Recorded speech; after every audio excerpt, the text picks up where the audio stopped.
welcome to GospelKorea TV. There's a big problem when we tolerate anti-discrimination laws that include sexual orientation and gender identity. To put it in a simple way, basically, the law allows whatever sexual orientations you have tolerable, and the gender identity you identify yourself with acceptable. If I stopped right here, then you would think they're not so bad. Well, let's get into the details.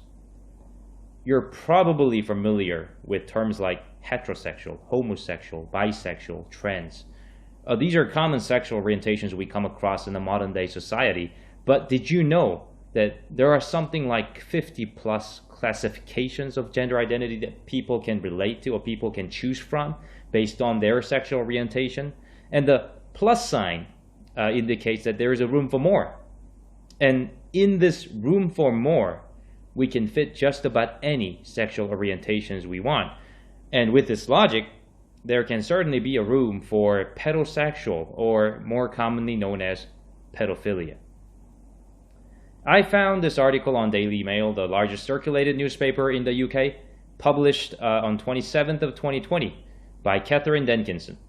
The title is Outrage as Pedophiles Rebrand Themselves as Minor-Attracted Persons in Chilling Online Propaganda Drive. So basically, potential and prolific pedophiles are campaigning to justify that pedophilia is a normal love. Therefore, it should not be discriminated. That's the bottom line of their claim.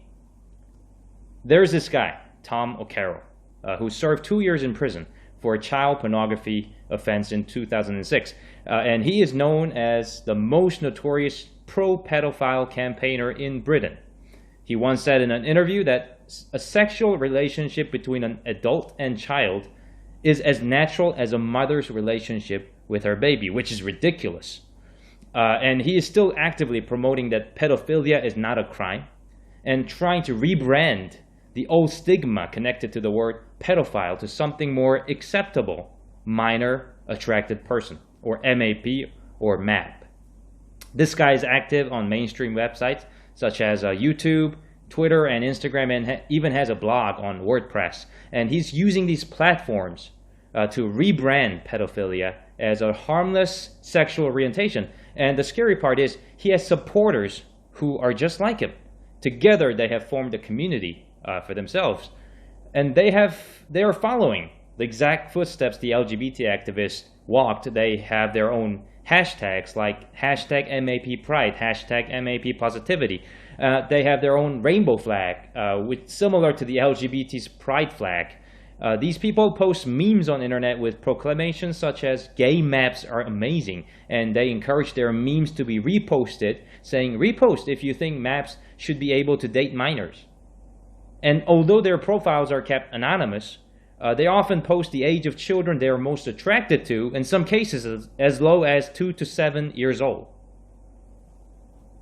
There is another guy, Dr. Craig Harper, senior lecturer in psychology at Nottingham Trent University, who supports Tom O'Carroll's propaganda. He said, pedophilia and child abuse are not the same thing. And pedophilia is a sexual attraction pattern that shares common features with other sexual orientations. And I know for sure, I'm not going to put my kids around this guy.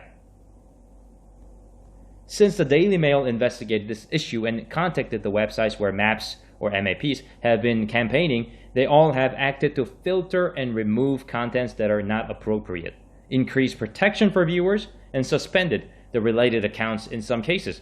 The Daily Mail also interviewed a gay rights campaigner, asking, what's the pro-LGBT's position on this? And he answered, they are a fiendish group of subhumans and they will find no haven in the LGBTQ community. We utterly rebuke their delusional and evil claims. So, looks like the pedophiles are out of luck in finding their allies for now, but we can't be reluctant. Think about it. Gays couldn't confidently admit their homosexuality in public because it used to be treated as a crime, and they were afraid of being penalized and shamed until there was a liberation movement to tolerate and accept homosexuals, and now it has become a norm. In the same line, right now, pedophiles can't confidently open up their sexual orientation because anything to do with child sex is heavily punishable by law. But what if they continue to campaign it and demand that their sexual orientation also be accepted and not be discriminated, claiming that they also deserve human rights? With what logic will you deny their rights, since other sexual orientations have already been granted the acceptance they now enjoy? When you tolerate a small crack, this is what happens. It will eventually shatter to the point of no return.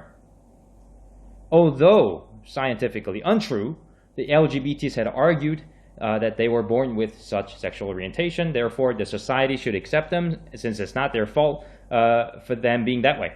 And again, although scientifically that's not true, the society decided to normalize LGBT sexual orientation. Since then, this decision has led to additional letters to LGBT, extending it to LGBT, and there's Q, there's I, there's A, and there's plus. So if the pedophiles argue that they were born with such sexual orientation and there's nothing they can do about it and that the society should accept them, with what excuse are you going to deny them? It's disturbing, really disturbing, to know that there are people out there who want to legalize pedophilia and they're approaching our children through online media. So, how can we protect our children from falling into the devil's trap? First, you as a parent must build a strong personal relationship with Jesus. You and your wife or you and your husband must maintain clean conscience. Keep your heart clean at all times. You have to live in the presence of God every day. Then when you're living the gospel, you're also able to teach your children the same values and help them build a personal and intimate relationship with Jesus Christ. And in Jesus, our children can find discernment and wisdom to live this ever-crooked world and defend themselves from the devil's lies. Thank you for watching this video. Jesus loves you.